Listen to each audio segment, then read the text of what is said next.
పరలోక రాజ్యంలో ఎవరు గొప్పవారు? పరలోక రాజ్యములో ఎవరు గొప్పవారు? మనకు ఒక రాజ్యం ఉంది, దేవుని రాజ్యం.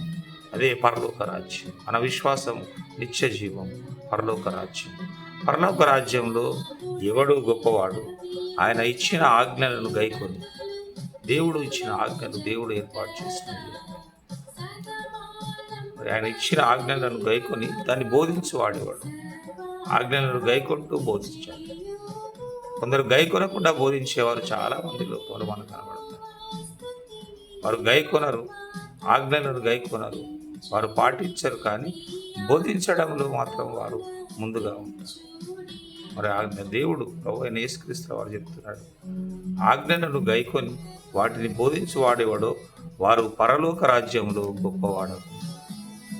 పరలోక రాజ్యంలో మరి వారు గొప్పవాడగును.